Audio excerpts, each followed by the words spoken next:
much of your time, I would like to invite our President, Dr. D.K. Agarwal, who is the President for PhD Chamber of Commerce and Industry, to give his presidential address.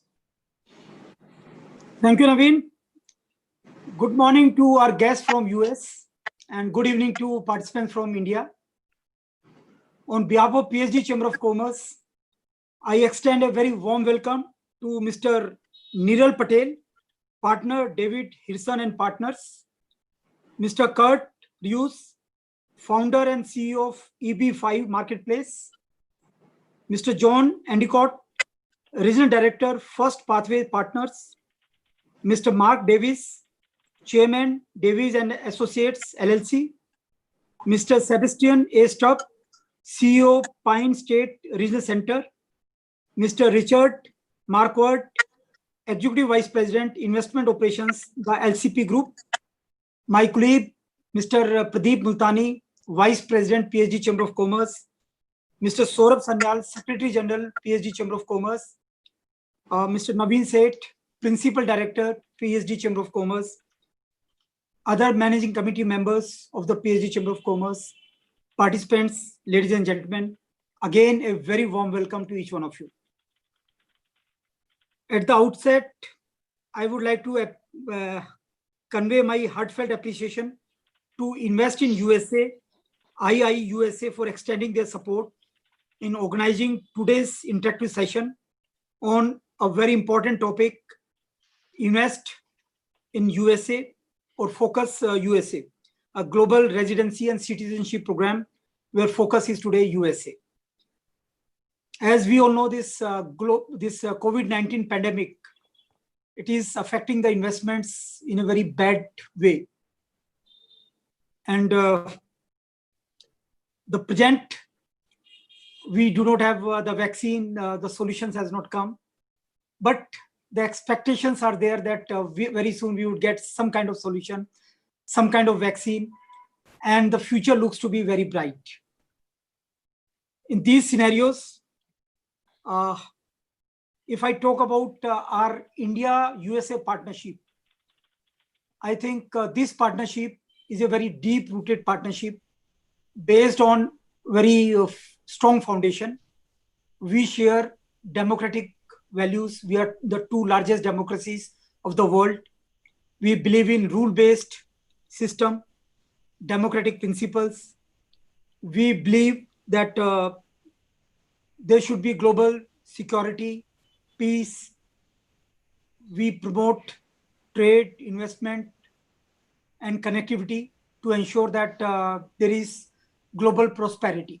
So we share common values. And the top of it, the people-to-people connect, I think that is very important.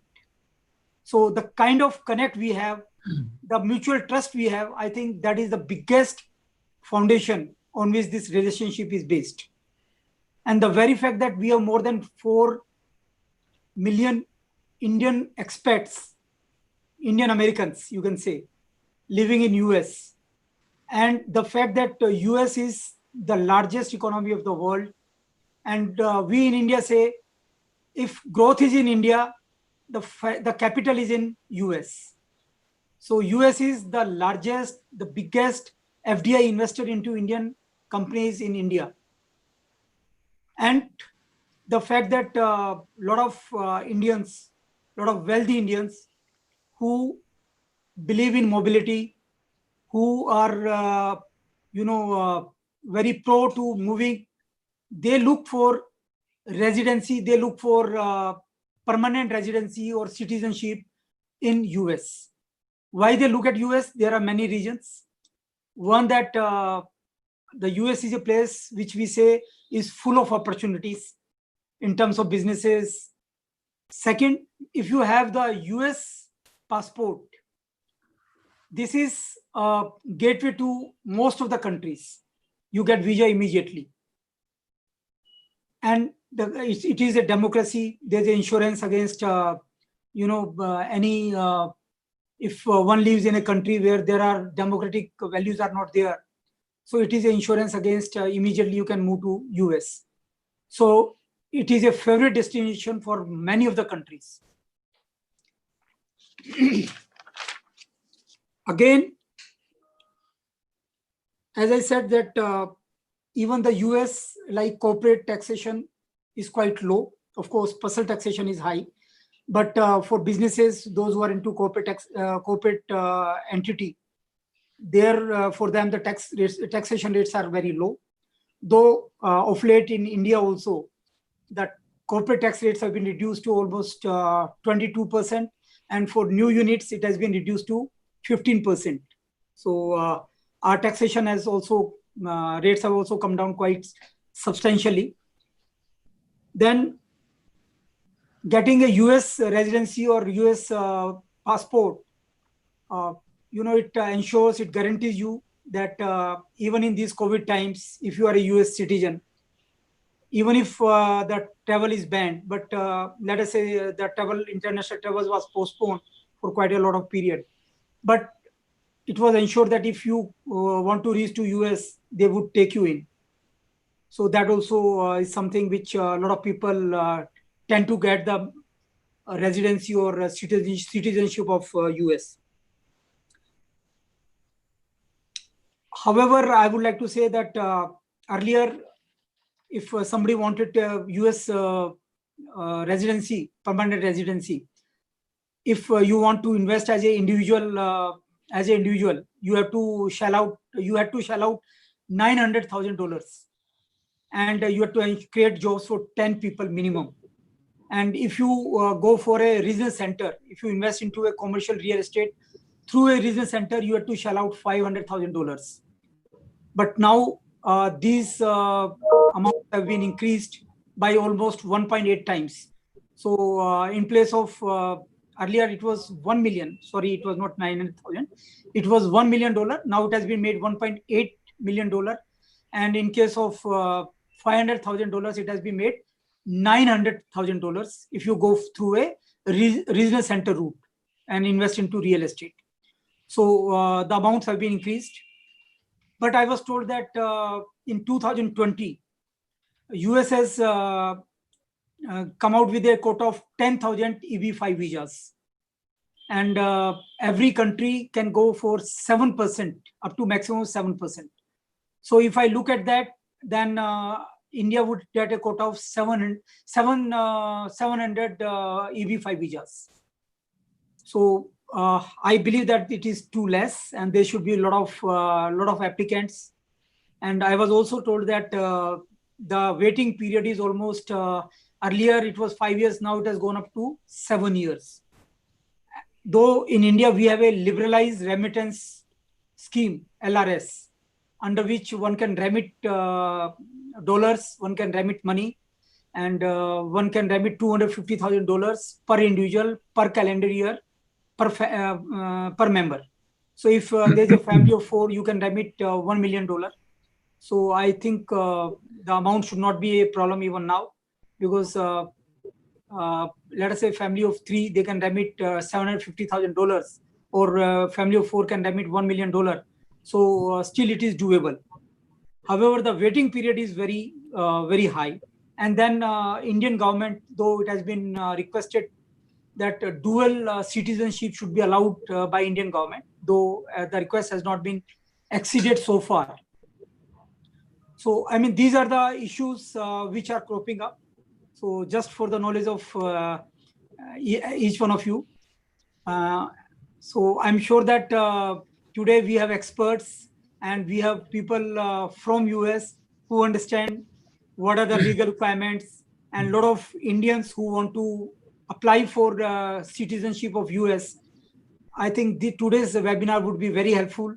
What are the do's, what are the don'ts, what is there in US, what are the opportunities, and if one wants to go for permanent residency, what are all requirements, what are the legal issues one has to address.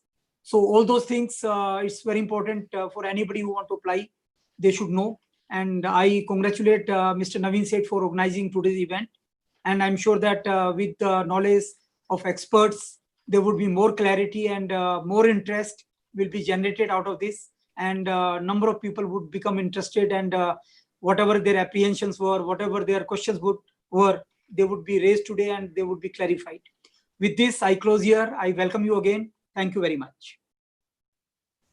Thank you very much, President Sir, for sharing your opening remarks and also setting the agenda for today's interaction. So I would now like to take a few minutes to introduce the panelists which we have today for this webinar. So I'll start with Mr. Niral Patel, who is the partner of David Hirson and Partners LLP, and who will also be moderating this today's session for us. So Niral Patel is a partner with David Hirson and LLP with experience in many aspects of US corporate immigration law, including both EB5 and non-EB5 visa categories.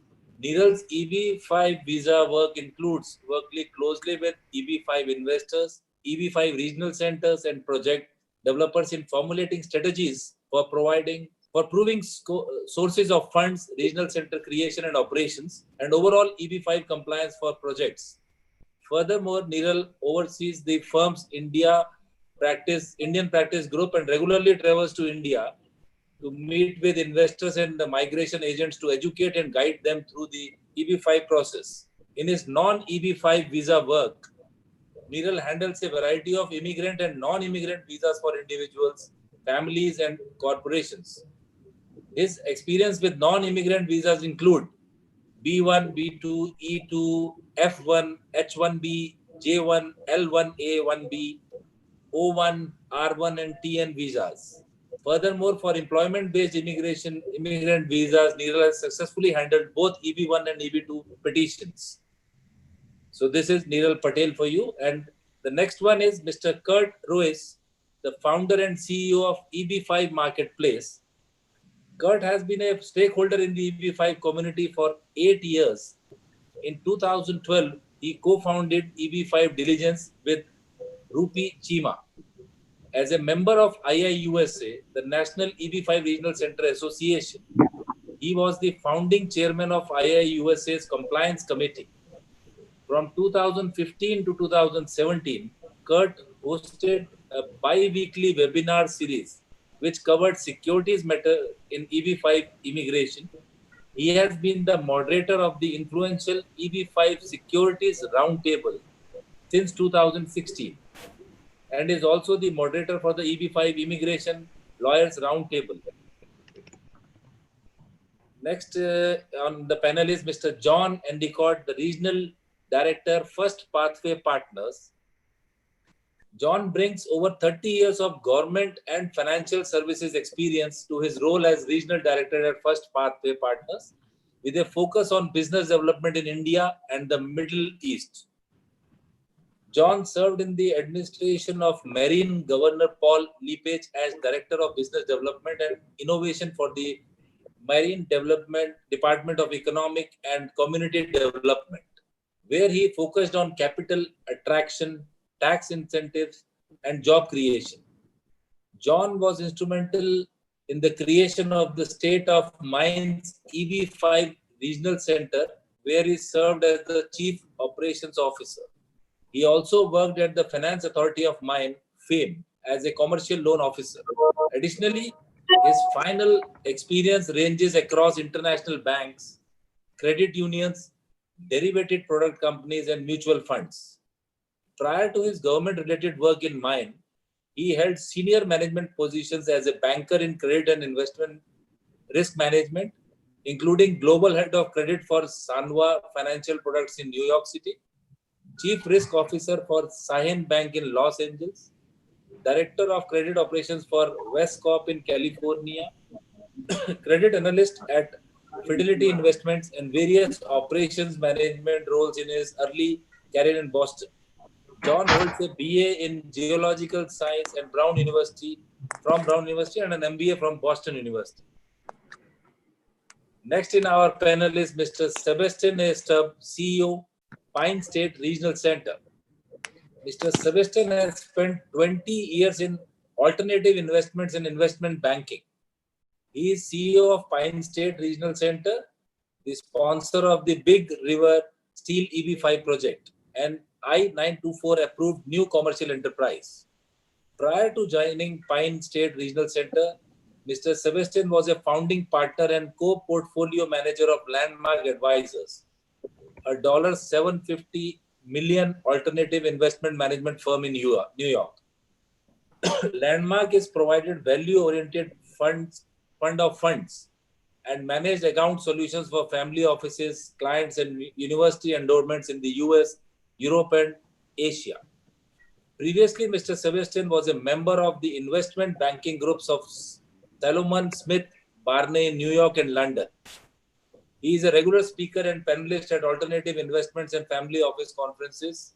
He has received an MBA from Columbia Business School and a BS from Georgetown University School of Foreign Service, where he graduated with concentrations in international relations, law and organization, and international business diplomacy.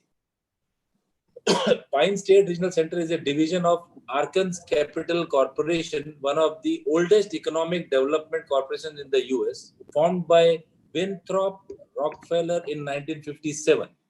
They are a well-known non-profit organization with a heavy emphasis on risk control, and the management team has a long track record of creating jobs and working closely with the state and federal government. Next in our panel is Mr. Richard Markert, Executive Vice President, Investment Operations, the LCP Group, LP. Richard is a Executive President with this group. He oversees the EB5 program, where he is responsible for business development, including originating and structuring investments, leading transaction, execution, and portfolio management. Mr. Richard also oversees the global investor relations team and works closely with investors through the subscription, investment, and immigration process. He is an MBA from the University of New Haven and a BA in economics from the University of Connecticut. And we have our dear friend, Mr. Mark Davis, the chairman of Davis and Associates. Welcome, Mark. I hope now you can hear us. Yes, sir, I can. Yeah, thank you. So, is a dual qualified in the United States and United Kingdom. Mark is the global managing partner and founder of Davis and Associates, and he chairs the firm's investor visa team, which focuses on EB5, L1, E2, citizenship by investment, and other business and investor visa solutions. The former general counsel, Mark, is relied on it as primary counsel to corporations, investors, non-profits, and businesses of all sizes. So these are our panelists for you.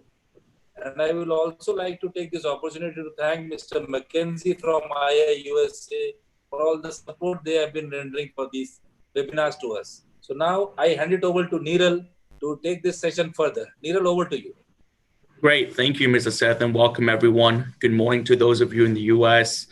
Mark, good morning to you where, I don't know if you're in Vietnam or Dubai right now. Dubai.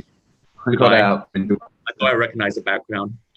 And then good evening to all of those of you in India.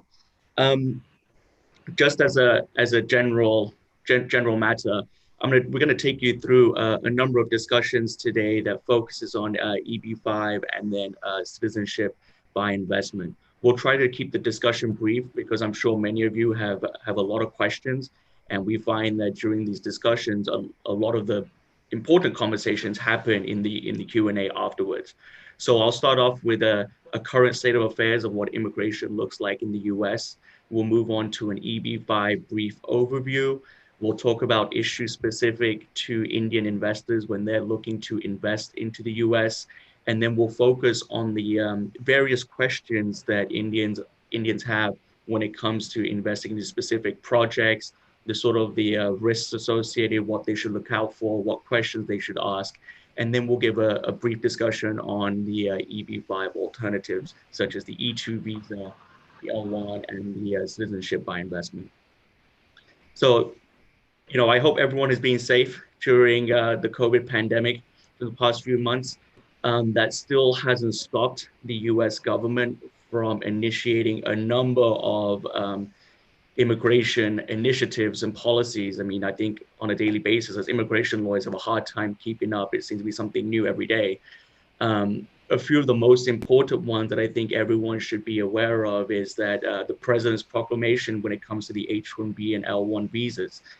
As of right now, the H-1 visas, new L1 and new H-1 visas are banned and will not be issued to anyone across the world until after December of this year. We don't know whether or not that's going to be extended. We hope it's not. We certainly expect there to be certain lawsuits to hopefully rescind that, and we'll keep everyone apprised as those developments happen. I'm sure many of you know that there was a recent F1 student visa ban that just got rescinded yesterday by the Trump administration after a number of top universities sued the government. And now the F1 visas, the students can resume online studies from within the US. And also there were recent green card bans, as many of you heard. Just so you're aware, they do not affect EB5 investors. EB5 investors were specifically carved out as an exemption category in that proclamation. So that's sort of what the current most important state of affairs look like in the US as it comes to immigration. Now we'll move on to sort of giving a brief background and overview of the EB5 program. As many of you may be aware that there were some certain updates in November of 2019. Richard, if you want to talk about that for a little bit. Yeah, sure. Thank you, Neural. And thank you to the Chamber and IIUSA for hosting today. Happy to be a part of the panel. So it was a big year in 2019 for the EB5 program. And as the president of the Chamber just sort of explained, there were new regulations that came down from USCIS in November of 2019.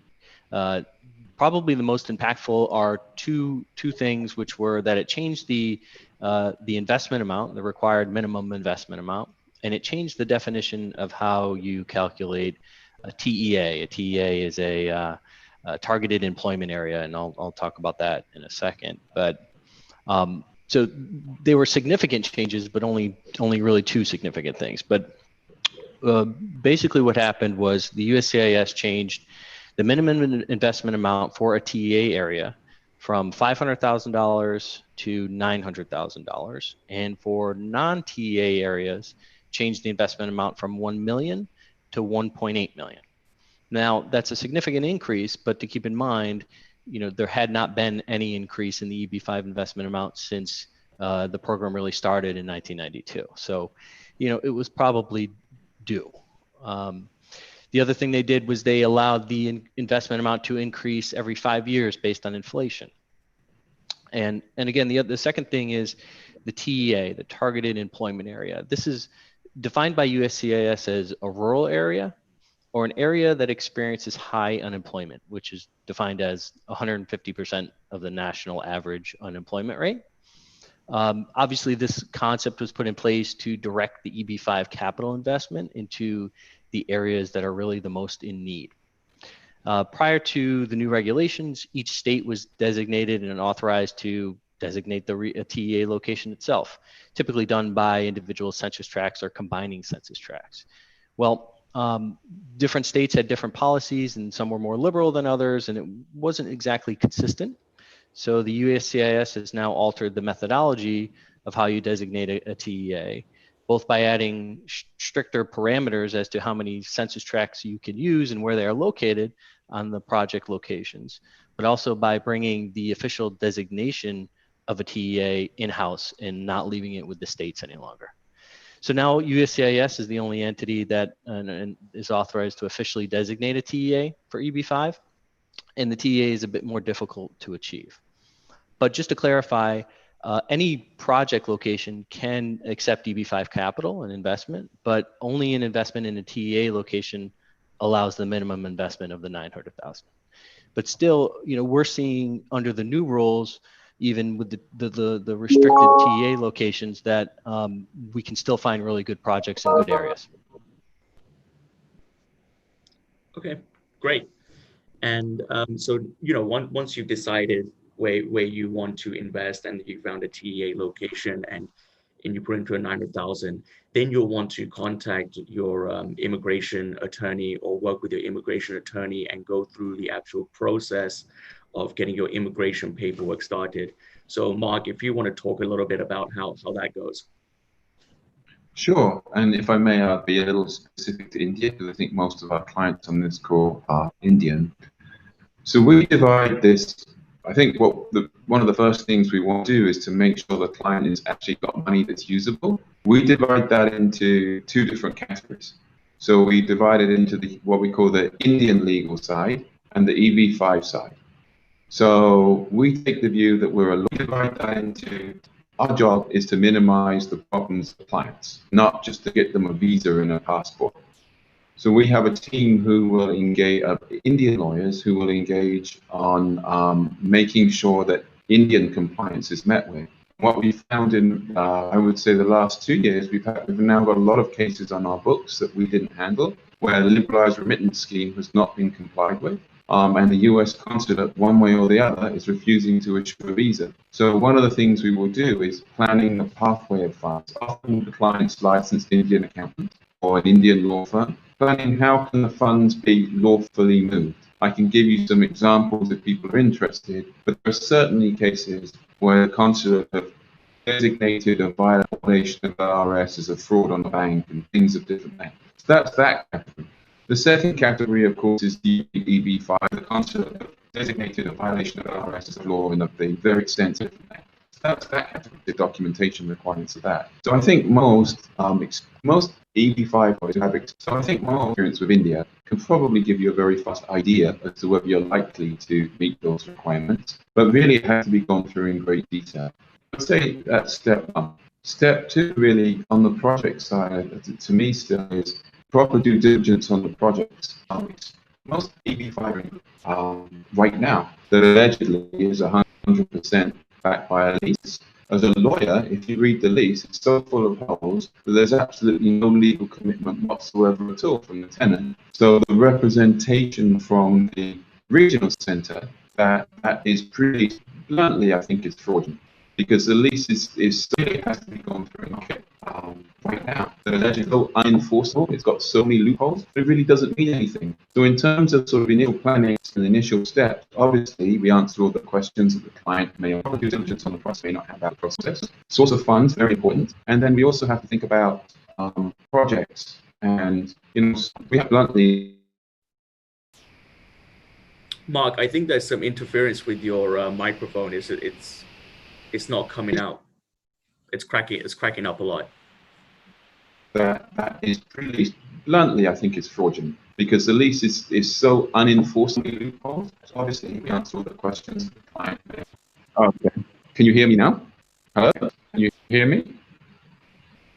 Now? No, I think it's lagging now. It's a little delayed. So much money that Not very clear. I'm not sure what I can do. Probably the internet. I just got into our location in Dubai, and the internet doesn't seem to be perfect. And I think there's 3 steps to this. There's what I call India side compliance, liberalized remittance scheme, how are you moving the money? Then there's US side compliance, and then there's really, honestly, most of the EB5 projects I've seen have major flaws. That's just from a legal perspective. That's got nothing to do with any financial analysis. So I would see those 3 steps. Okay, great. Yeah, thank you for that. And we're going to get into each of those steps in a lot more detail later on.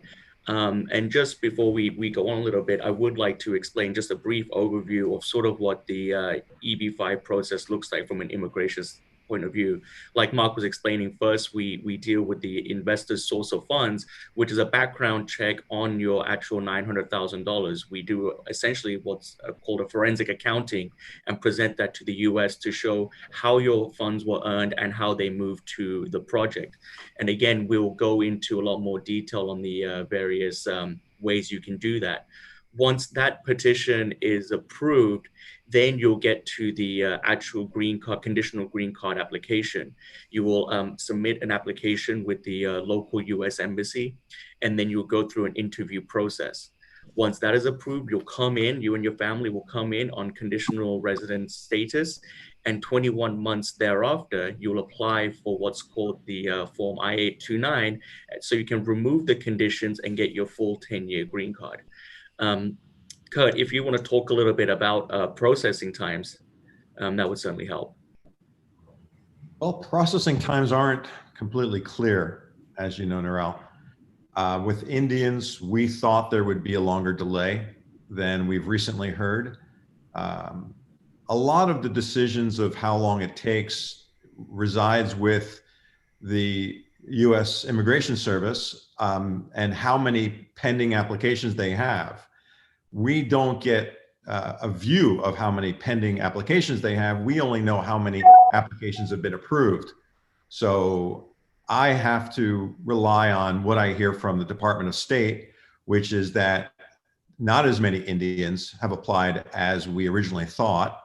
And because India is now considered to be in a current status, the time for an Indian to enter the country has been estimated to be, as far as I can tell from immigration lawyers, 3 to 7 years. I know that's a huge disparity, but that shows you the variation that seems to be relied upon at this point. And I don't feel comfortable in guessing at where that actual number is going to be for someone that was to file today.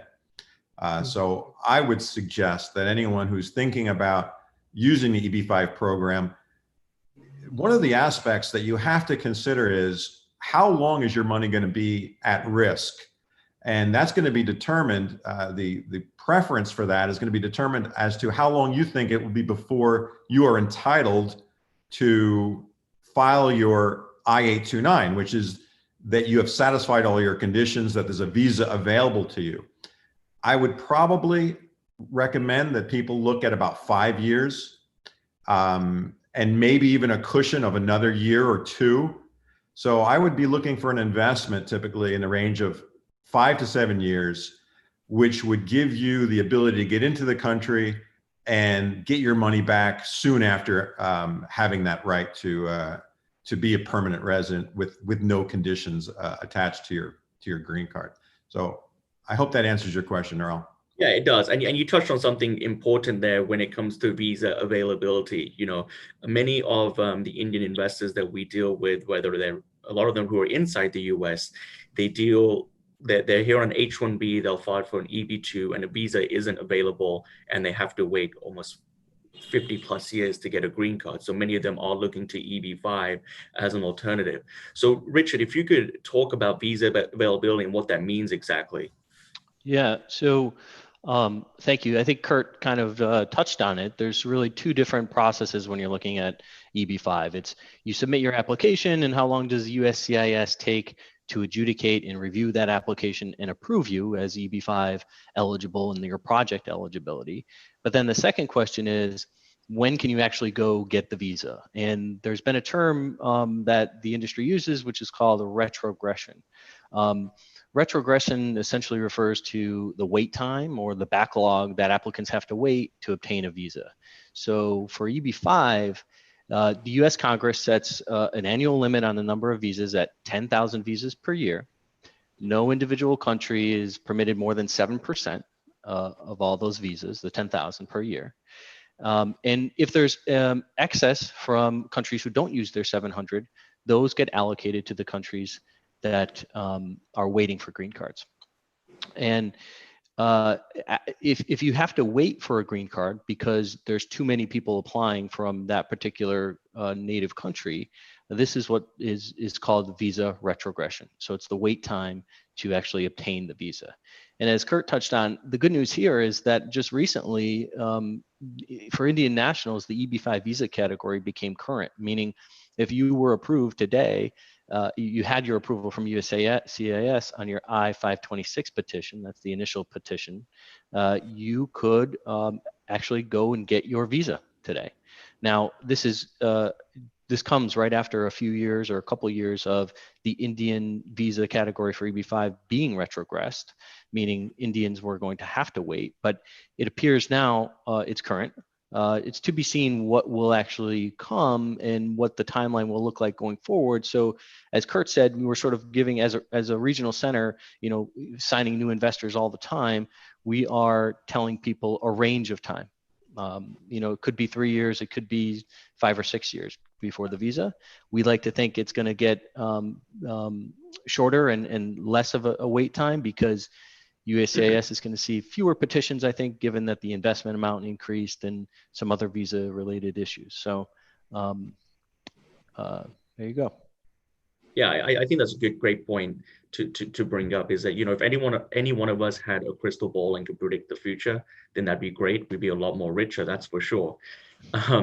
But last year, the State Department predicted that India was going to retrogress to China and Vietnam levels, when in fact it actually moved forward quite quickly. And since then, it's just been moving forward and forward to the point that we are now, where India is actually current.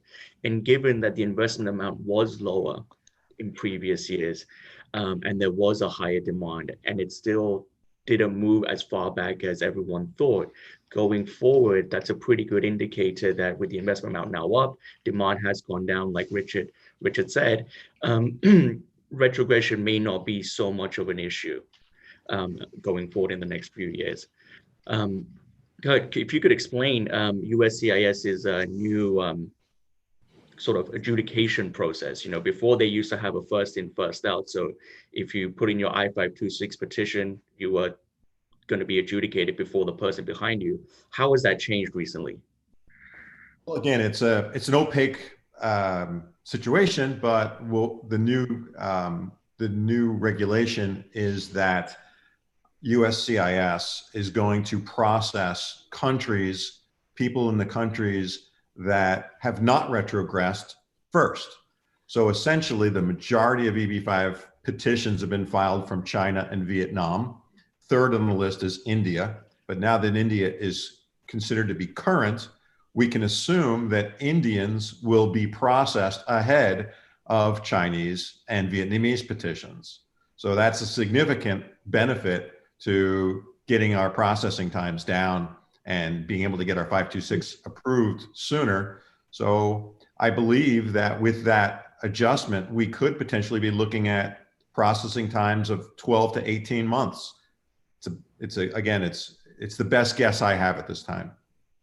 Yeah, that's such an important I think factor, because right now USCIS is projecting that it takes up to 61 months for an I-526 to be processed. In our office, we're seeing an average of about anywhere from 18 to 24 to 30 months. And I'd like prospective investors to know that, you know, you don't have to just sit and wait. You know, USCIS has their projected timelines, but they also have means of, you know, we have means of taking more aggressive approaches when USCIS is taking too long. And that's in the form of litigation and a mandamus, where we actually sue the federal government, or we sue USCIS, and we sue all these various agencies involved in immigration in federal court. And basically we tell them that, you know, you've been taking too long to process our cases. Now it's time to adjudicate those cases. You're taking way too long. And just in the last 3 or 4 months alone, our firm has filed, I think, 4 or 5 lawsuits. 2 of them have come back successful. The others are still pending. So it's definitely a great tool. We don't want investors to think that you just have to sit and wait. You have to sit and wait. I would suspect that the law firms that are filing these lawsuits and these mandamus cases are causing the government to inflate the amount of time that they're estimating petitions to be processed in order to argue that they are within their normal processing times as a defense to some of the lawsuits that your firm and others are filing. Yeah, I agree. And that could definitely be one of those factors. At the end of the day, we've got to do what's best for our investors, right? We take care of our investors, and we do everything that we can to champion for them and make sure that they get through their immigration process in a timely manner, because they spend so much money, they've invested so much time into it as well. Now I'd like to shift gears and move on to issues that are specific to Indian investors. Here we can talk about the Reserve Bank of India issues, the LRS limits, TDS withholding tax, source of funds issues, path of funds, and common RFE, request for evidence issues that we see from the project and immigration firms. So John, if you want to talk a little bit about the RBI, that'd be great. Thanks, Neural. Well, I think, you know, I spent a good amount of time in India, almost 2 years before this health situation took off. And what I found when I was there is that amongst investors, you know, on the ground there there was a lot of concern about how to get your funds out of India. And we can just go over sort of superficially what some of these limits are and perhaps some of the changes that have occurred recently. So, our understanding is that each individual has a limit of $250,000 per year that they can send, remit out of the country. And if you're married, then the couple can then send $500,000 per year out. And that was okay, especially when EB5 was $500,000 to invest in a TEA area with a regional center. But then in November, when things increased to 900,000, the question started to come up is that how am I going to fund my EB5 investment with these limits in place? So there are some novel ways that people have come up with to do this, and it's sort of mainstream in a way. And Niral, I think you've seen some of that with your firm. The other thing I just wanted to, and you can address that if you like, the other thing I wanted to bring up is that recently, a few weeks ago, I started getting inquiries from major agent partners that we have on the ground there in India, as well as clients saying, what is this about a new $50,000 penalty that the US government is putting on our funds that are coming into the country? And I just want to dispel any kind of a rumor like that, because that's not an accurate assertion at all. It came out in some sort of a news piece in India, and somehow it made its way over to us. And whenever that comes up, I try to refute it and say, no, that's not going on. The US government is not putting a $50,000 penalty on remittances, but I understand that there is something new going on with the government of India putting a $50,000 penalty on remittances coming out. So in addition to EB5 going up to $900,000 for a TEA investment with a regional center, now we're looking at an additional penalty being imposed by the government. And so if any of you would like to expand upon that, please do. And these are things that we've been addressing in the last few weeks with our India clients. Yeah, Mark, Anyone? Yeah, I mean, first of all, I'm not an Indian lawyer. This is why we have Indian lawyers in the firm, so I'm not qualified to comment on this. But I think what's going on is the Indian government proposed putting a withholding tax in place back when the budget was announced in April. Because of COVID, the implementation of that has been postponed until I think October 1st. That amount equates to $50,000. In theory, I understand under Indian tax rules, you're supposed to pay the $50,000 anyway. It's always been there. It's just that there's a withholding tax putting it in place. So the Indian financial institution will withhold the tax for you. So it purpose is to force Indian taxpayers to actually pay that amount that they haven't put in the future. You can set it off against other Indian taxes you may have, except that you have to set it off against your personal income. So really ask your Indian accountant about it. But point one is, yes, it's an additional 50,000 in effect for most Indians. Indian government would say, well, it's not really additional. The withholding requirement was always there. It's just most people never paid it. So we're going to make you pay it by having the financial institution do it. It's supposed to come in on April the 1st. Now I think postponed till October 1st. Yeah, exactly. I think that tax was always there. It's just that it was taxed at a later stage. Now, I mean, TDS literally stands for tax deducted at source, so it just happens sooner to make sure that they're actually paying their taxes. Assuming, and one important point that I want to bring up is that the LRS limit, it also includes children who are part of the nuclear family. So it's 250,000 husband, wife, and any children that are part of that family as well, which I think one thing really worth pointing out, this has come up, and this has come up in several cases that we've been referred. The standard model of most Indian accountants and lawyers you speak to will tell you that the standard model of Mr. Singh sending his LRS allowance directly to a regional center.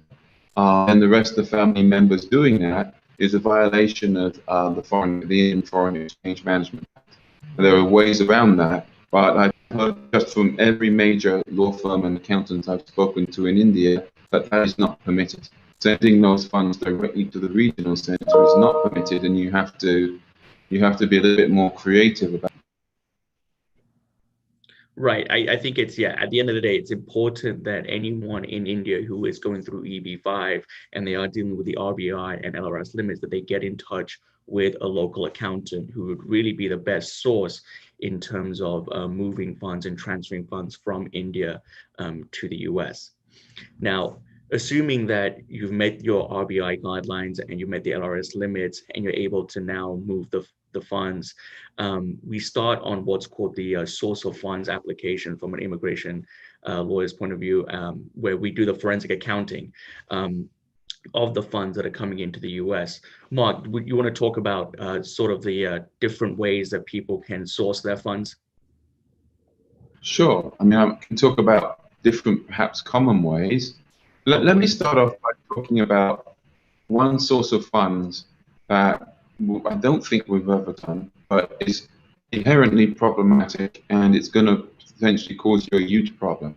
That is borrowing money against your home in India and using the proceeds of that loan to remit outside of India.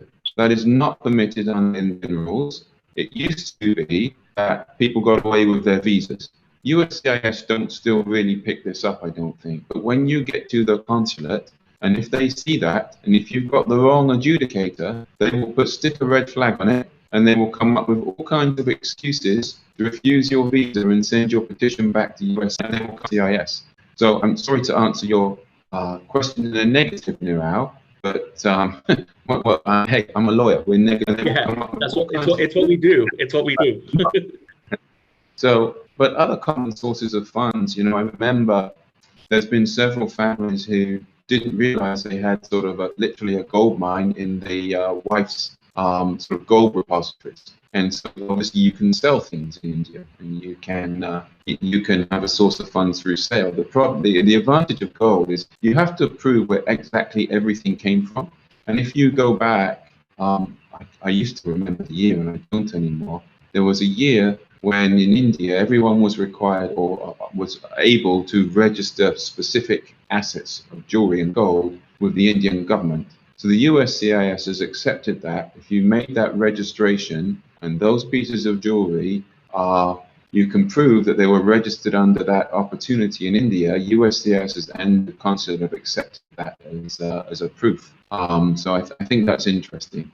Sometimes it's the, you know, pull in case of emergency ripcord, because they really do want to know where every dollar's come from.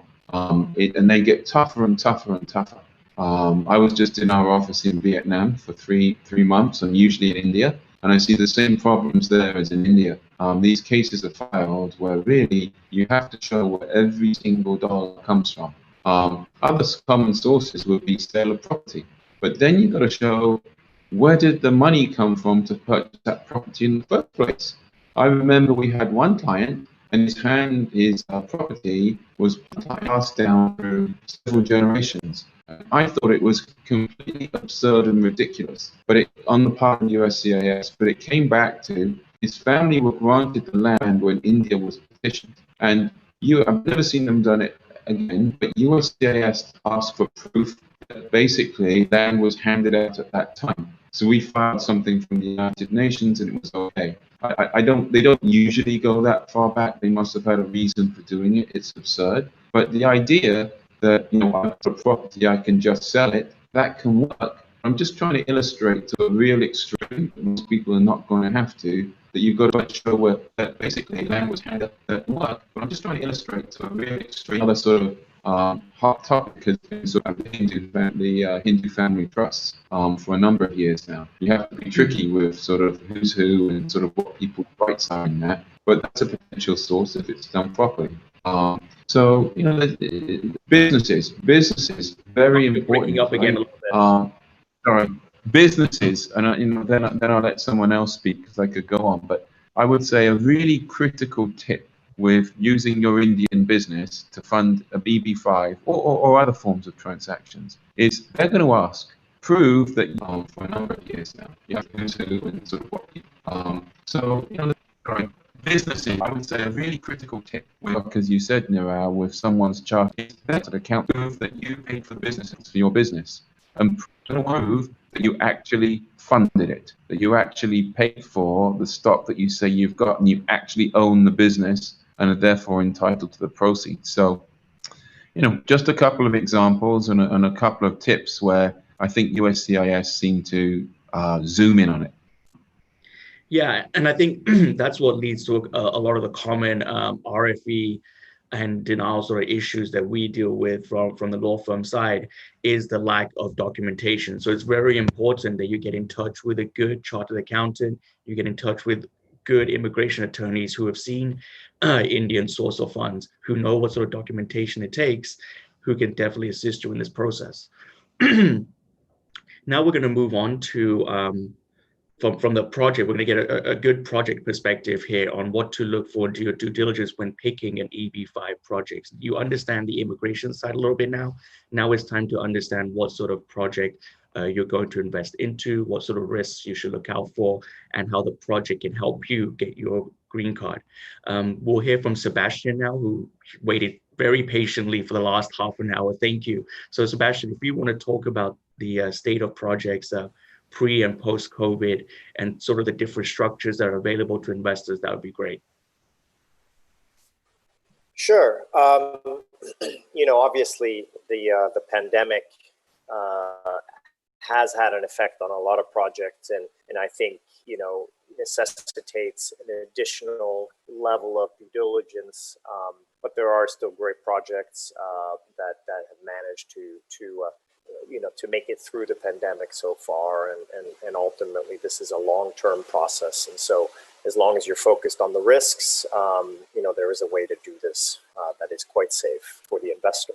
I would point out a few risks that perhaps are increased during this time, or have been increased for certain projects. I mean, obviously, as an investor, you know, you are you want to see the project that you are investing in be able to be fully financed, and then of course finish construction, and then ultimately get your money back.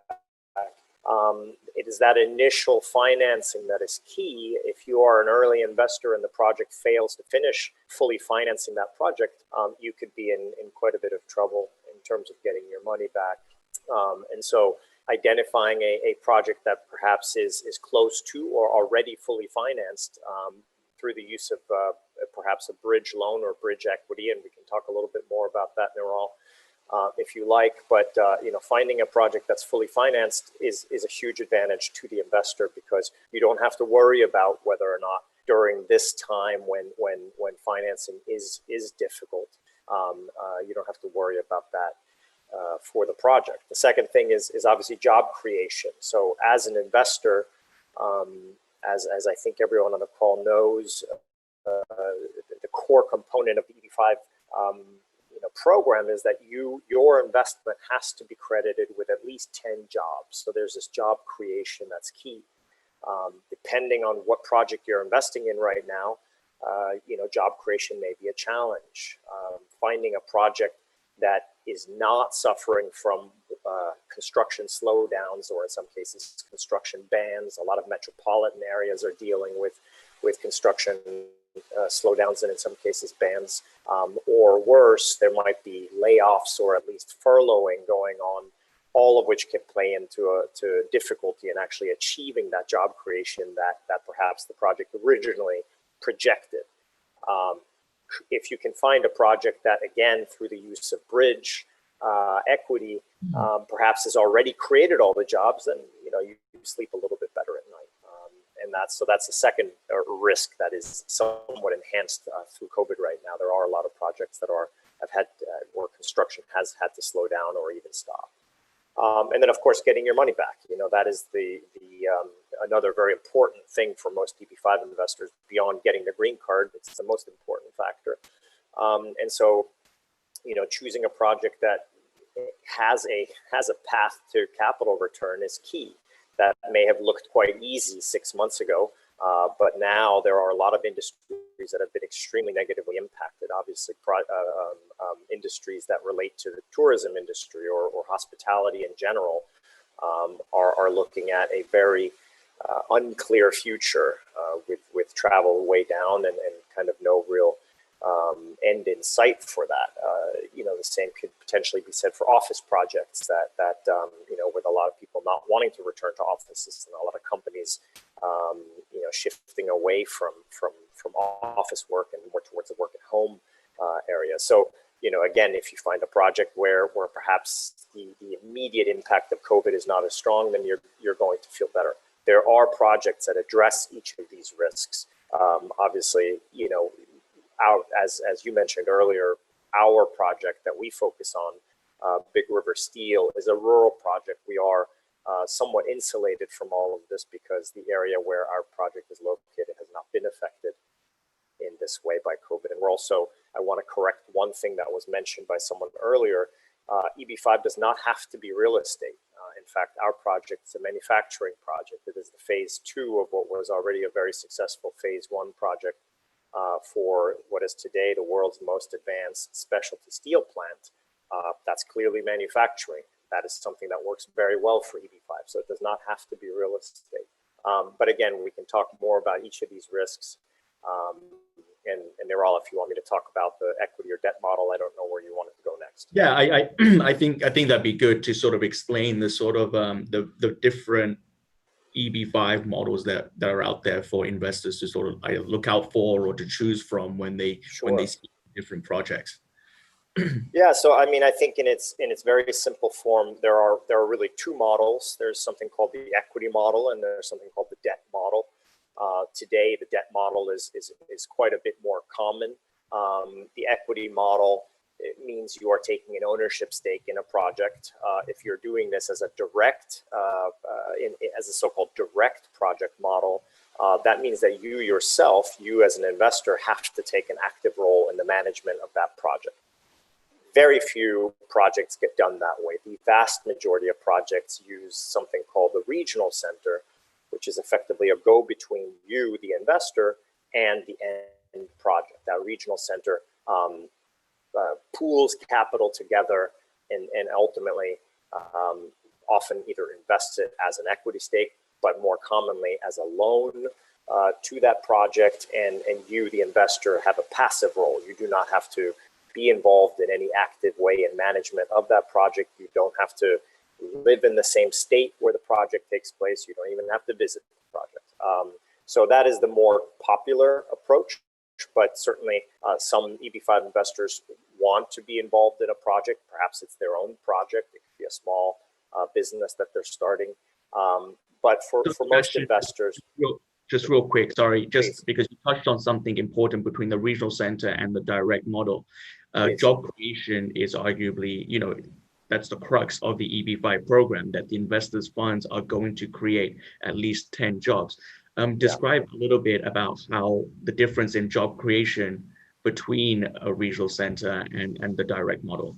Yeah, you have a little bit more flexibility with a regional center, in terms of how jobs are actually counted. At the end of the day, the money that you're investing should go towards the construction of this project.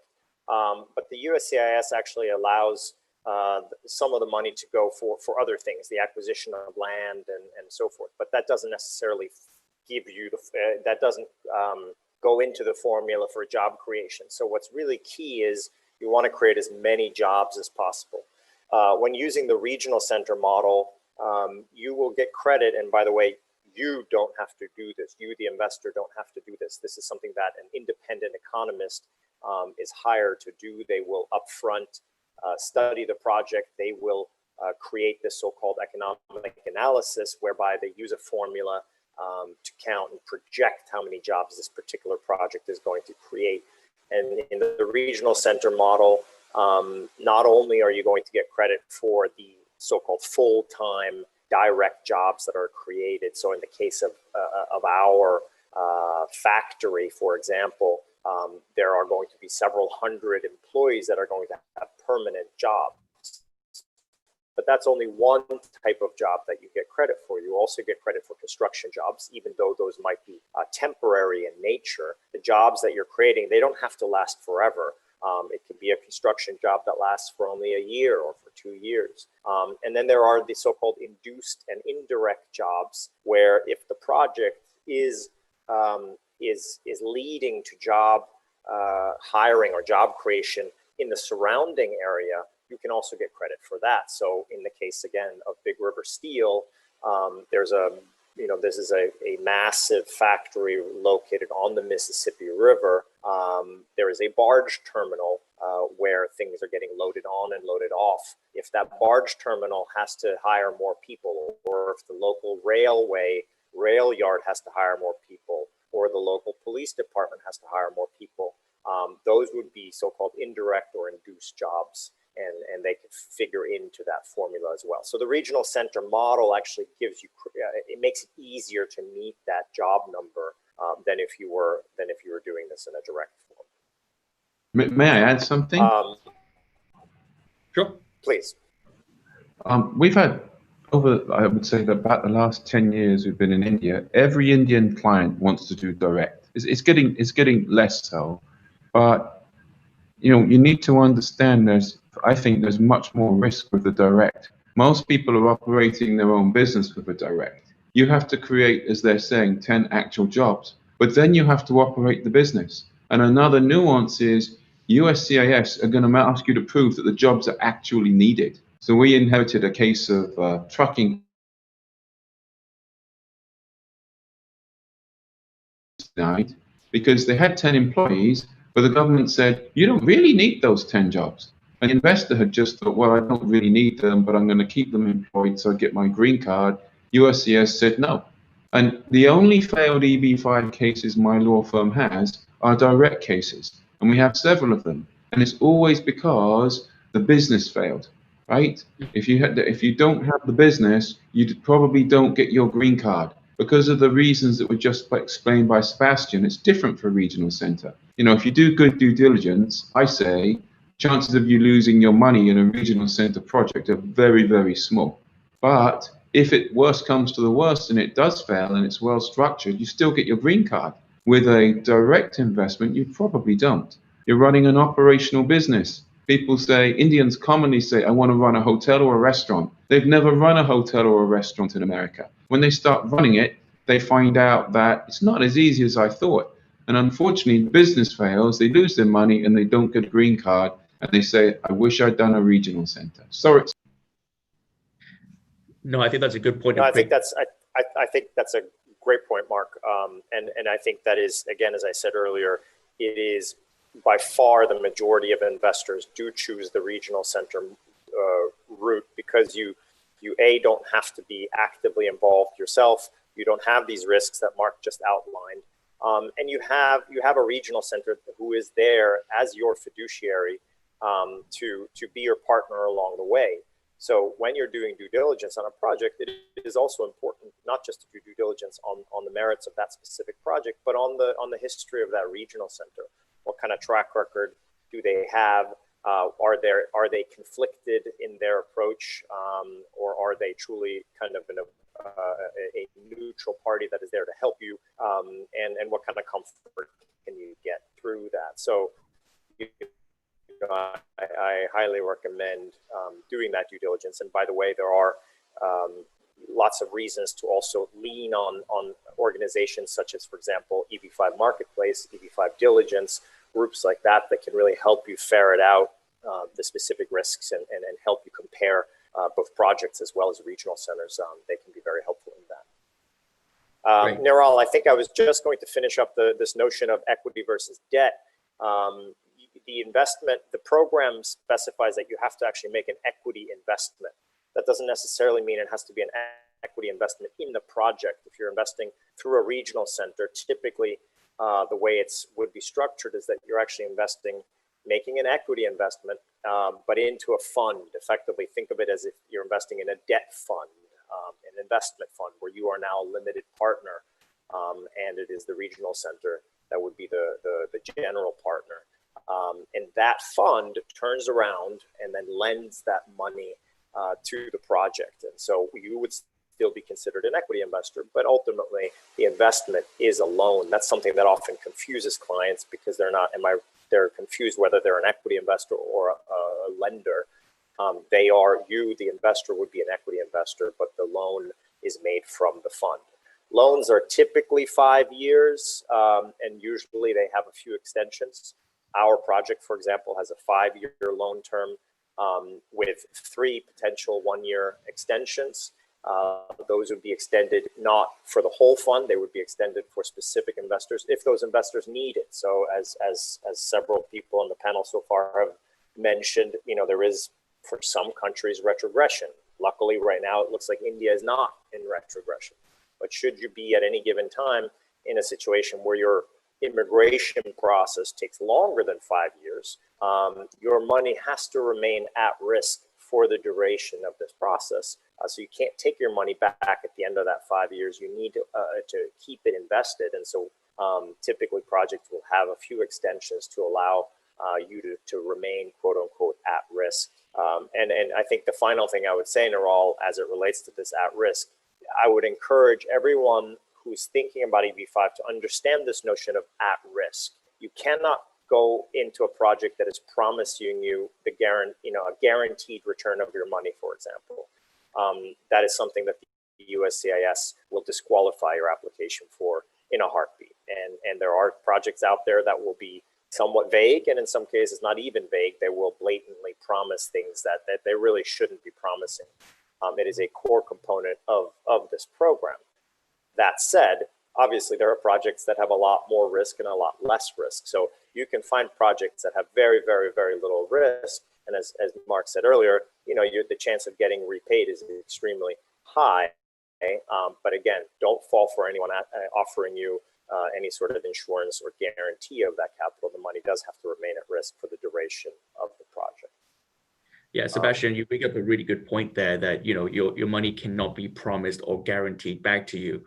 But that being said, as investors, you can ask projects, how is it that my funds are at least secure? What sort of safeguards can projects offer? So Richard, if you want to talk to the group about that. Yeah, sure. I just want to go back to the equity versus debt concept for 1 second, because I think there's an interesting trend that we're seeing and that we believe will continue. And that is, given that the investment amount has increased to 900,000, I think we're going to find more investors, certainly in India, who are sophisticated, looking for sort of potentially more return, a little bit more risk. We as a regional center operator offer 2 types of products, both an equity type investment and a debt model.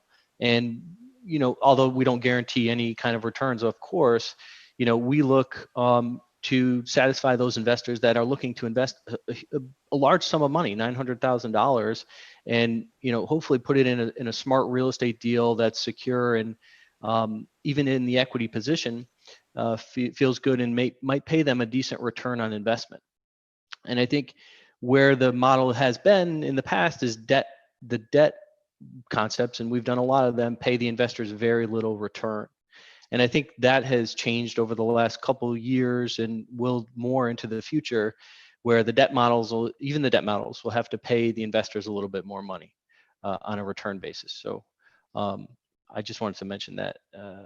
But back to your point, your question, Neural, is what safeguards can be put in place? What are some protections for the investors relative to their funds and their security in the project? And there are a number of ways that regional centers can appropriately and within USCIS rules structure and protect the interest of the investors. One way in the early case is to create an escrow arrangement. This is common for most transactions and most EB5 raises, and investors will wire their funds into an escrow account, and the regional center really can't touch those funds until certain milestones occur. That's helpful in the early stages of the investment for the investors, to protect them, to make sure that they file and agree to certain milestones, that the regional center can't touch their money until those milestones are hit.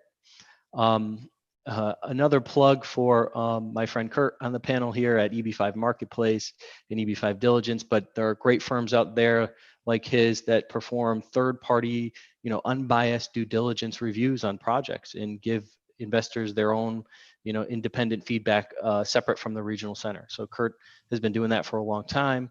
There are other services out there like that, and of course, there's lawyers that will, as Mark said, we'll take a look at projects and review independently on behalf of investors. And anybody that comes to us in our regional centers, we welcome them to bring in these groups and to do these due diligence concepts. And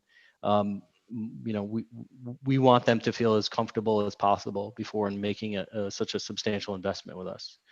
But I think ultimately, a lot of trust must be placed on the regional center itself, right? We have to ensure, and the investor has to ensure and be comfortable with that regional center, ensure they have a solid track record and understand what they're doing. The other thing is, there are concepts within the investment where there are certain guarantees that could be put in place to, not to guarantee the return of your money, but entities can guarantee a return of the loan or the equity investment or whatever it might be. And that is actually eligible under USCIS rules. But the NCE cannot guarantee the money coming back to the investor. Great. So John, if you want to jump in and sort of, if I'm an investor and I come talk to you, and what are some questions or some common issues that I should be aware of that you can address for me? Well, I think just to sort of piggyback on some of the great points brought up by Sebastian and by Richard, this concept of direct equity investment versus the loan side of things or the debt side of things was sort of that is evolving actually, and it has evolved in large part due to as Richard pointed out, the sophistication of India investors. And part of it might just be because we share the same language. When you hear the word investment, you don't necessarily think of small returns. It used to be, and First Pathway Partners has been doing this for over a decade, a dozen years. And, we've hundreds and hundreds of petitions and successful ones. Everybody's gotten their visas. And we've returned funds to investors, which puts us in a, sort of special category, but we come at this from the project perspective. And, number one, of course, we want to make sure everyone gets their visas and we want to make sure they get their funds returned. But what we've seen in India, getting back to India and the language and the word investment, is that when people hear the word investment, they believe that they need to get the highest return possible. But one thing you got to keep in mind, and I'm going to stress this as a former banker, and we got some other bankers on the call, is that high return generally should equate to high risk. So when you're looking at a debt investment, for instance, a lot of times the returns are sort of calibrated to the risk involved. And so what we had found ourselves in the position of is, we were delivering very safe investments. Our EB5 projects were designed so that there was going to be no question about our clients getting their funds back at the end of this process, and with a modest return. But what we found is that we were, our investors' attention was being diverted towards more risky projects with less than safe, structures. And so what we did is we tried to evolve with the market somewhat, and not by offering riskier investments, but taking a completely sort of novel approach to structuring our EB5 offerings, particularly for India, for China as well, because of the long wait times. So one thing we came up with is, and we're offering now, it's sort of a hybrid. It's not a debt investment, but it's an equity investment being offered through a regional center. So you've got the same sort of protections and job creation studies and so forth that come from a regional center investment, but it's an equity investment. So you remain invested in this throughout the application period, but also the job creation happens within a few months of the opening our business. So what we do is we have a one concept. It's a restaurant franchise investment concept where our investor owns this restaurant franchise, and then they instead of waiting for the end of the investment period to get their capital back, they actually would get their capital back in the form of distribution of net profits as they occur. So, you know, it's a different risk return type of scenario. The returns are far higher. There are risks, but we try to mitigate these risks through various things we do in the structure. So the marketplace has evolved somewhat. Our regional center has tried to respond to the increased sort of demands of the investor from countries such as India, where you know, they are sophisticated, they want higher returns, and they want the safety as well and the reputation of a great regional center behind it. So just to sort of put a little bit of spice, add a little spice to the conversation. It's not so cut and dry these days anymore when it comes to trying to evaluate EB5 regional center investments. It pays to do your due diligence, understand these investments, and to, as Richard pointed out, is rely on the reputation of the regional center offering these projects. Okay, so Kurt, you know, John was talking about the, you know, how it's not so cut and dry right now in terms of getting a return on your investment and sort of what you should be expecting. So as an investor, you know, I want you to touch on a couple of things here is, you know, you hear in the industry the term accredited investor, what does that mean? And what is a typical sort of return that investors can receive or look to?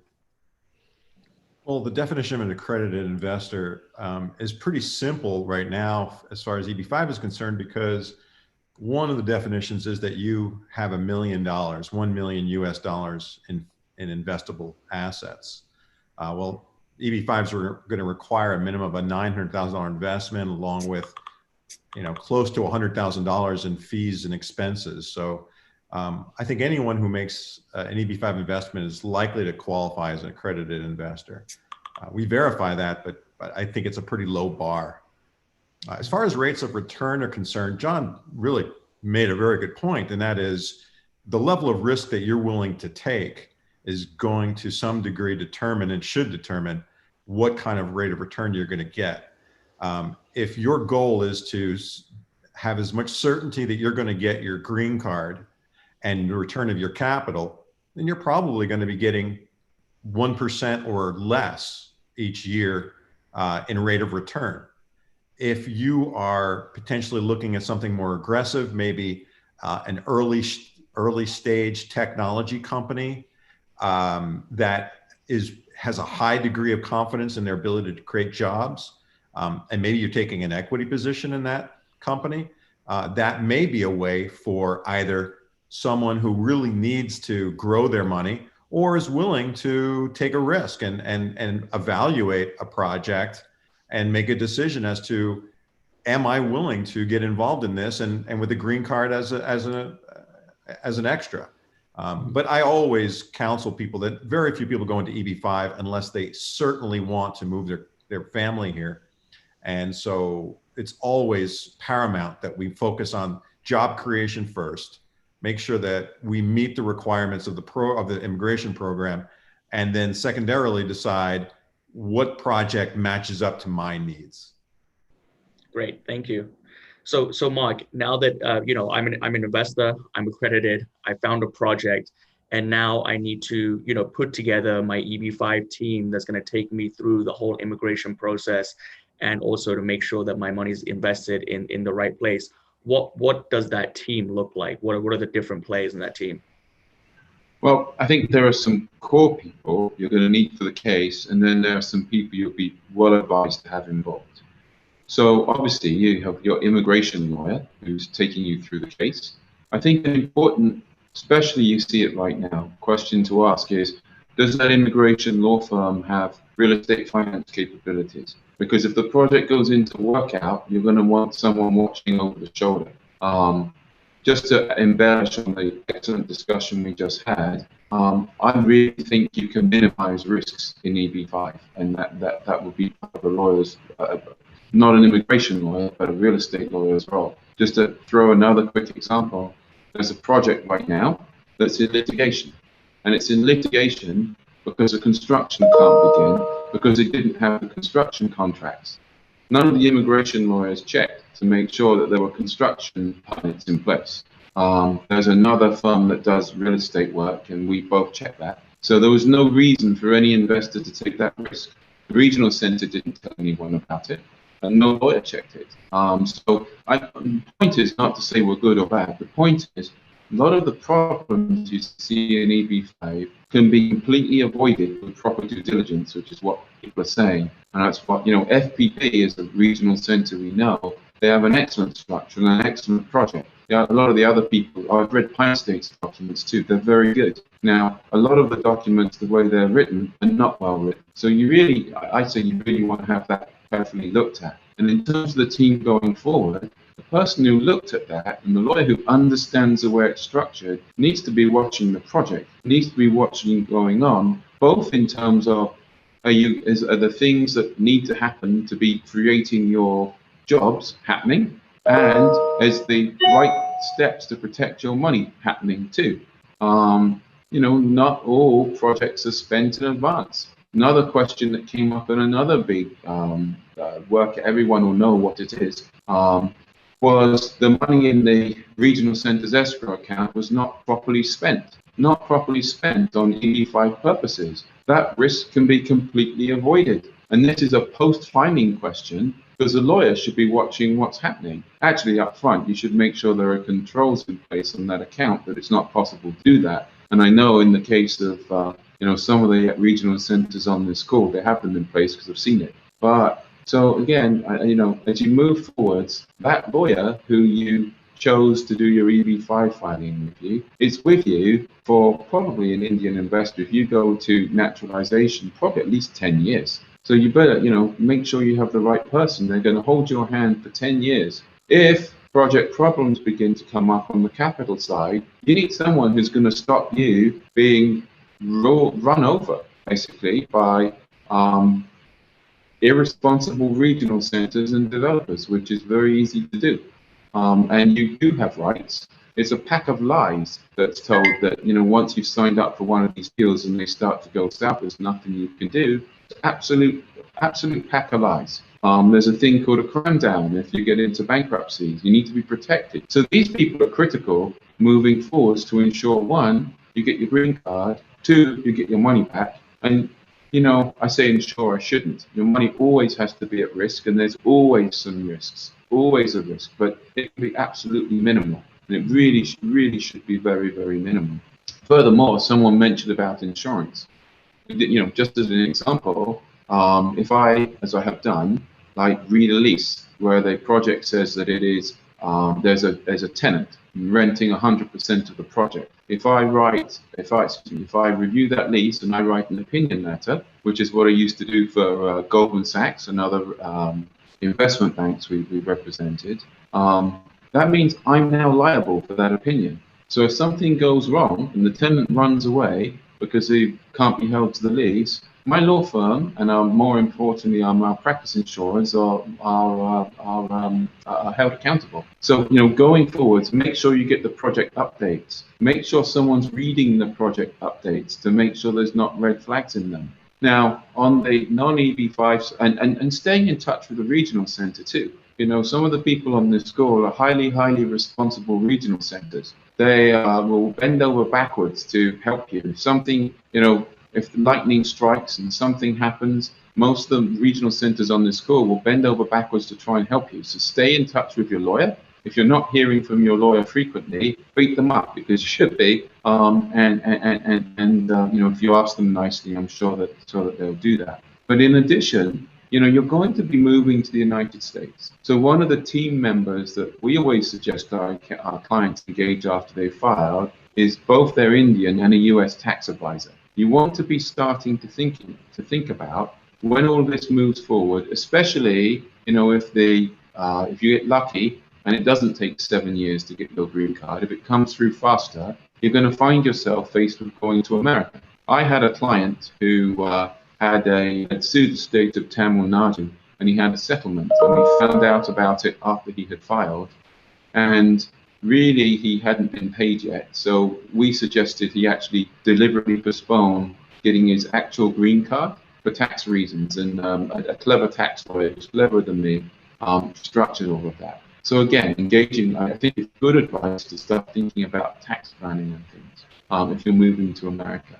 Depending who's moving to America and depending how wealthy you are, you may want to trust an estates lawyer too. Think about the businesses you've left behind in India, right? A lot of our clients leave businesses behind in India. They have to plan for that. So, you know, the latter, so again, I think there's two categories. There's the category of making sure that your EB5 investment directly is protected.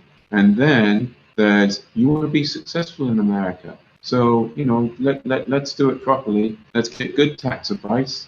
Let's get, you know, let's get things lined up. Is that helpful?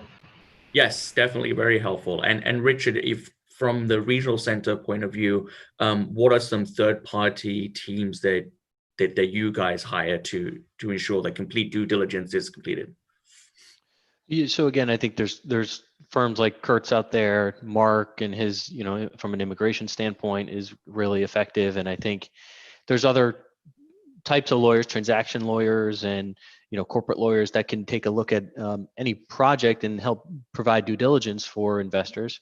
But I think what it really and ultimately comes down to is the investor has to make a decision on the regional center. And I think the regional center sponsor and the diligence on them and their experience is just as important, if not more important, than the actual project that you're in or business that you're investing in itself. You know, the EB5 sponsor, your regional center group, is the one that's going to be handling your funds, managing the investment, making all the crucial investment decisions. So does that regional center have the management expertise and capability? Do they have the experience?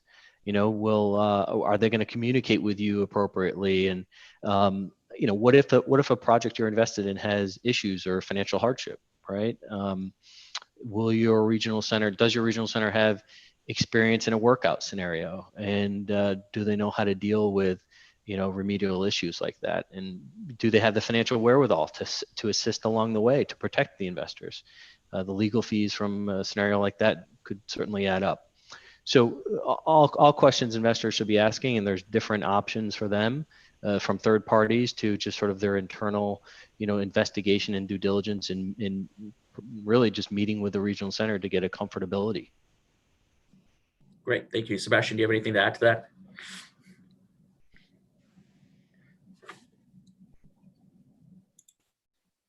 We can't hear you. Yeah, I saw that I was muted. You know, look, I think I would echo both what Richard said and what Mark said just before that. You know, I think that the big picture here is if you're thinking about EB5, that means you're thinking about moving to the United States. It is a big move, whether it's for you or for your children, you want them to study. This is kind of life-altering stuff. This is not a place to take risks. This is a place where you want to remove as many risks as possible. It doesn't have to be a complex process, but it comes down to picking best of breed operators at every level. So all I'm going to do is echo what my colleagues have already talked about. Whether you're talking about the immigration attorney, whether you're talking about the due diligence provider, you know, go out and find best of breed providers.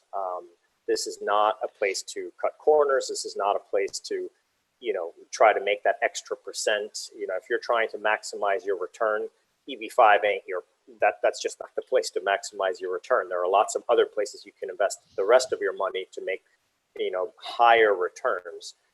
In our view here, it's all about safety, right? So, you know, risk mitigation should be at the forefront. And so I think when obviously the regional center is one of those components, so is the immigration attorney, the immigration counsel for the regional center, EB5 due diligence providers like Kurt's firm. They will give you a lot of comfort. They will do a lot of work. They will know a lot more about this than you can. So I highly recommend not to cut corners and try to make the extra percent. So to talk a bit about regional centers, that's what we are. I think that there are lots of good regional centers out there, but the things to really look out for, in our view as an independent regional center, we are an independent regional center. That means we are not the same company as the project. We are not the same.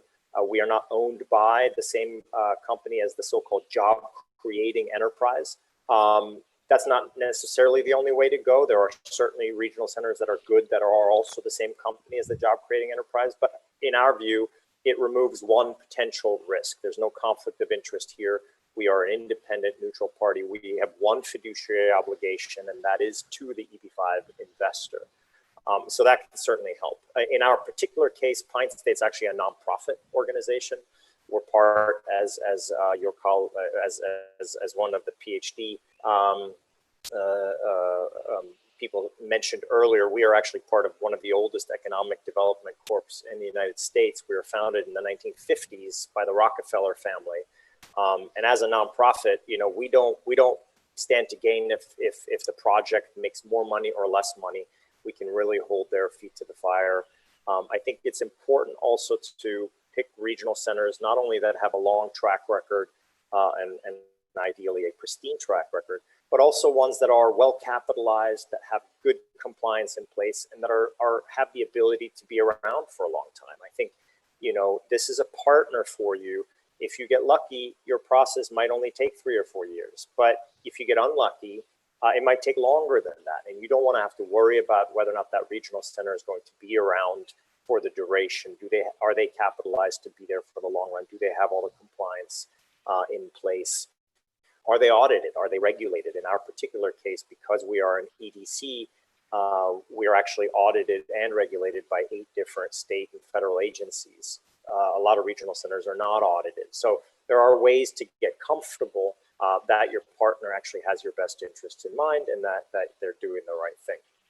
If you want me to talk about the kind of the JCE aspect and the NCE aspect, I'm happy to do that as well. I think we just want to move on now because right. With slowly running out of time, I think we really want to get to the Q&A session. But you and Mark both touched on something really important that I can't stress enough, is that you're going to be with your immigration attorneys for at least a good 7 to 10 years. A good portion of that, you're going to be with that regional center. So you really want to do your homework, do your due diligence, and make sure you get that level of comfort with the people who are looking after your immigration matters and your hard-earned money. Shifting gears completely, EB5 is one aspect of investing and immigrating to the US and getting a green card, but there are certain alternatives that can have, a less of an investment. The EB5 is 900,000, 1.8 million, but there are other visas like the E2 or the L1A that have different requirements, maybe lesser investment. And so Kurt, if you could talk a little bit about the E2. Oh, you're muted. Thanks, Neural. Yeah, the E2 is becoming a very interesting short step towards EB5 for people who are able to take advantage of it. So obviously you need to be in an E2 treaty country. That's one issue facing the Indians.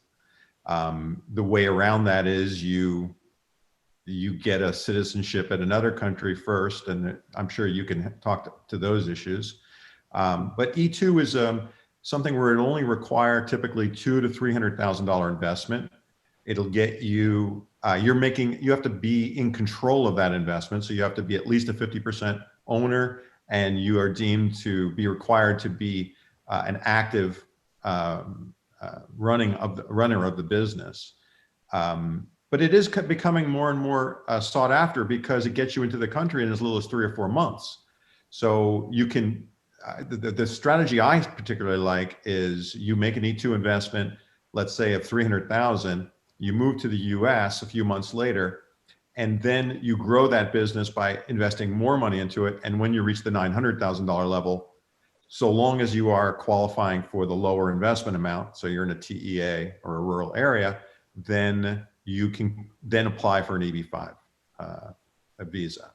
And so you've got into the country, you can manage the business from within the country. One of the problems with direct investments is not only what other panelists have talked about, but you need to be running that business from the beginning. So as you make your investment, you have to run that business. Well, if you're not in the country and it's going to take you 12 to 18 months to get into the country, how are you going to run that business? How are you going to run that direct investment? Now, you may have family in the US, but it's very complicated. So the E2 is a nice intermediary step to be able to get into the country for a smaller amount of money. You get in quicker, and you could potentially, it's only a 5-year visa for most countries. Some are shorter, obviously, but it's a reciprocal relationship between the country and the US. So that determines how long your E2 visa would last, but it's a stepping stone potentially to getting a full permanent residence through an EB5.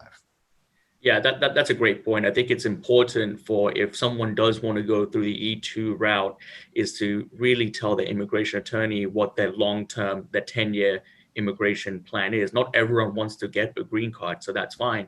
But if you do want to get a green card and you do want to enter in early, then you almost want to structure this project from a direct EB5 point of view, while also doing an E2 project at the same time. Mark, do you want to touch on that a little bit? Sure. We actually have former Indian nationals, because India doesn't allow dual nationality, living in America on E2 visas. So, guys, it works. And you, as has been pointed out, huge advantage. You can get to America much faster on an E2. I agree with the gentleman who was just saying about you can grow, then gradually grow your business till it qualifies for a direct EB5. That's true.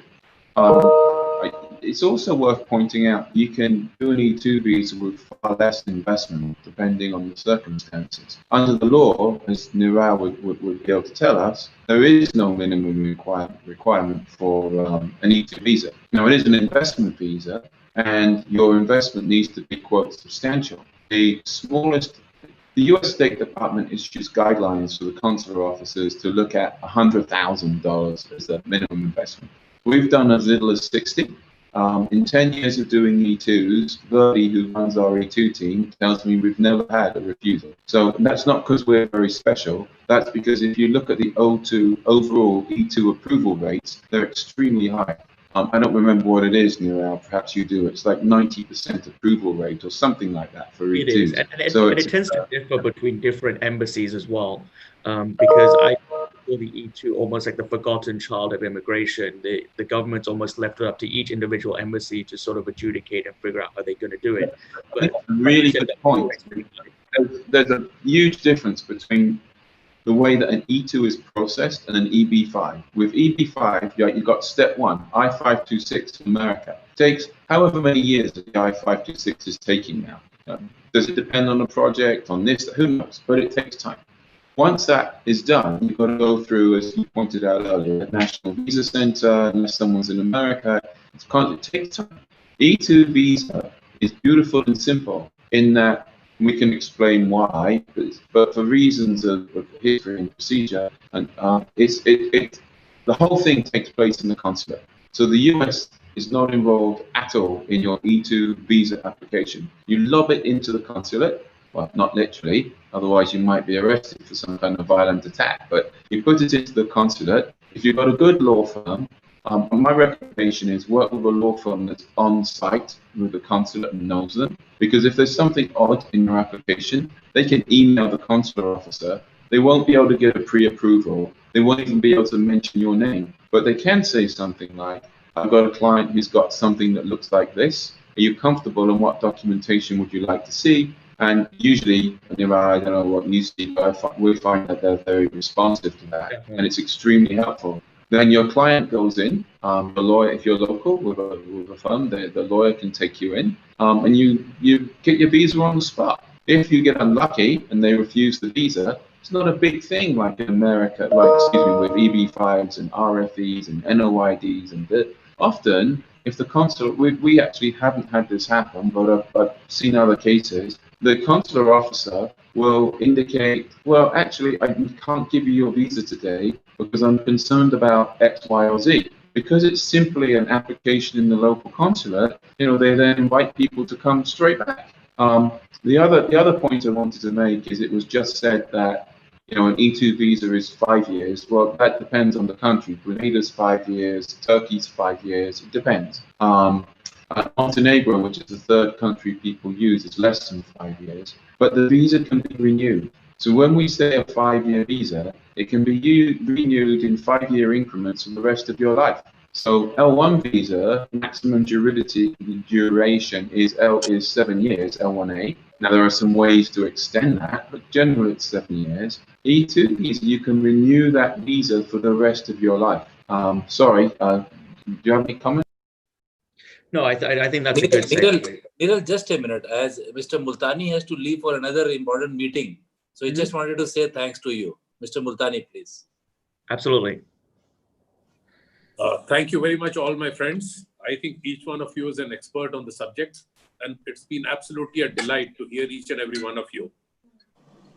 All of us, especially me, we strongly feel USA is a great country to live in, as it is a democracy, English-speaking people, has rule of law, is a country of immigrants, and a superpower, and most important, a friend of India.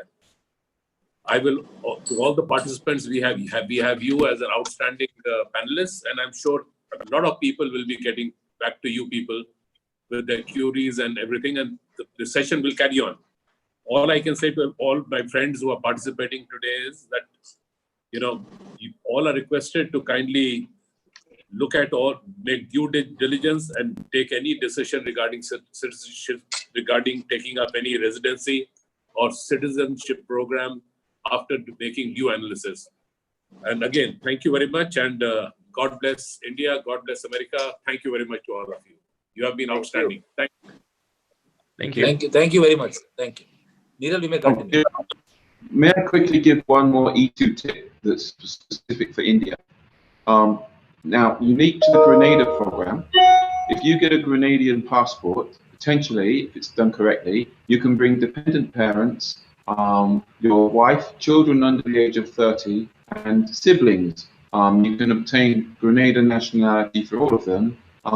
If it's just you and your wife, it's 150 donation minimum. There are other options. But once you have that Grenadian passport for everyone is E2 eligible.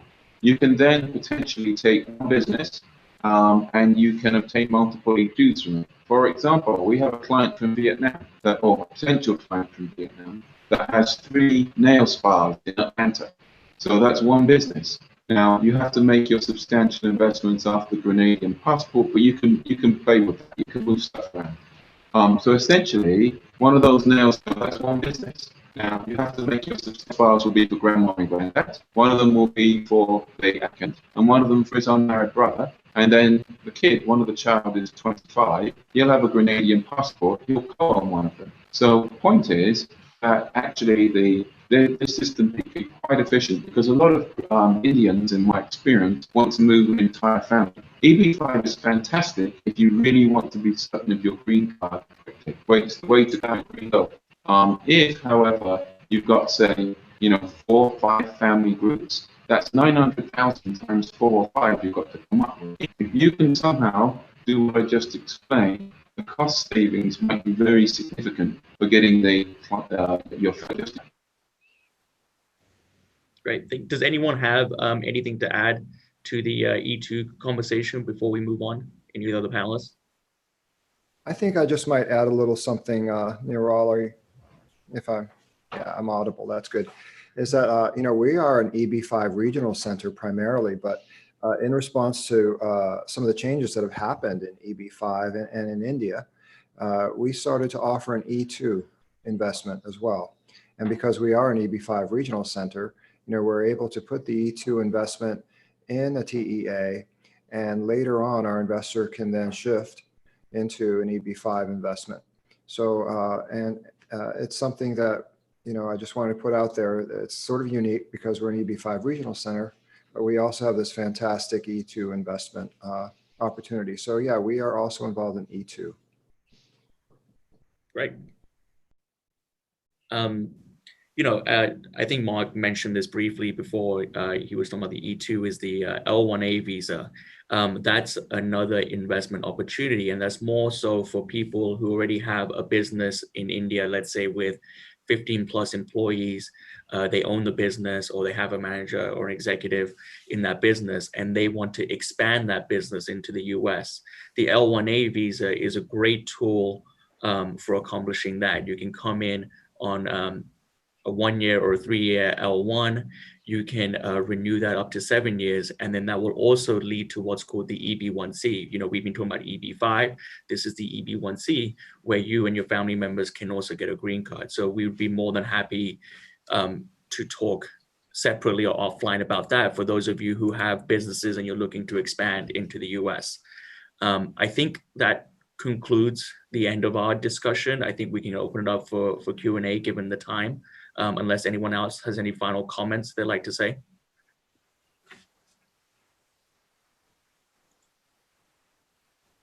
I think the panelists don't have any comment, and most of the, I think, question, Niral, are already replied by most of the panelists, and I can see Mark has also replied to a lot of queries which were there. So Okay. one of the queries, one of the things which I have seen, I think this Vasu Pahava was asking about this. If projects fail, the EB5 visa status, I think Kurt also has already replied to him. So I just, if anybody is there, they can raise the hand. I can ask them to, we can unmute them. Anybody from the attendees has any question, you can raise your hand.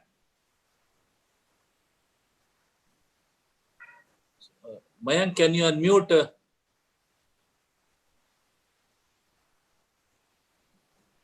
Mayank, please unmute Mr. Chitranjan. Mr. Chitranjan, you are unmuted. Please, can you speak?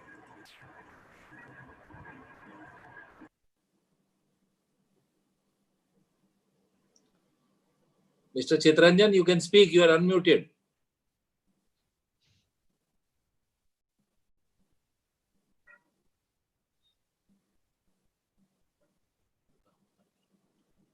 Mr. Nanda, Sanjay Nanda, Mayank, can you unmute the other gentleman, 847-553? Sure, sir.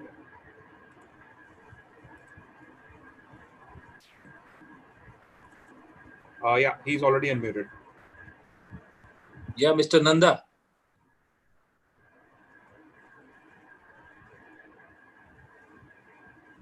Well, I see that Mr. Nanda asked the question, which countries are eligible for pursuing the E2 investment?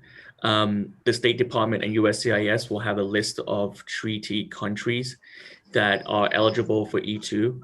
As many of us have said, that India is not a treaty country for E2 purposes, so they would go and get citizenship to another country, the most popular ones being Grenada or Turkey. Actually, I just remembered one other thing, a little wrinkle. In our experience, some of the Indian clients, the gentlemen don't mind getting a Grenadian or a Turkish, or we've never done a Montenegro case, but in theory it should work, one of those passports. But the good lady wife wants to keep her Indian nationality. One little trick in E2 law is that only the primary applicant needs to have the passport.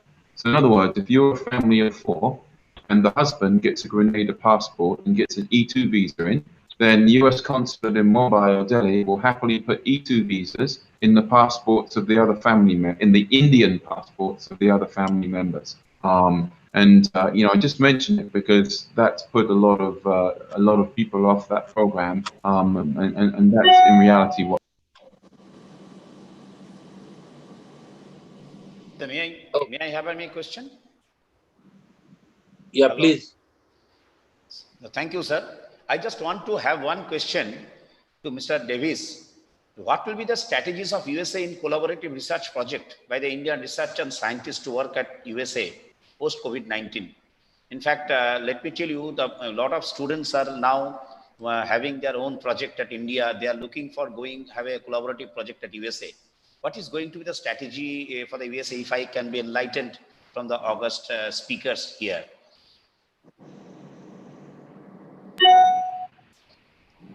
Let's get the question straight. I think you're saying that there's a group of, my Wi-Fi is very bad.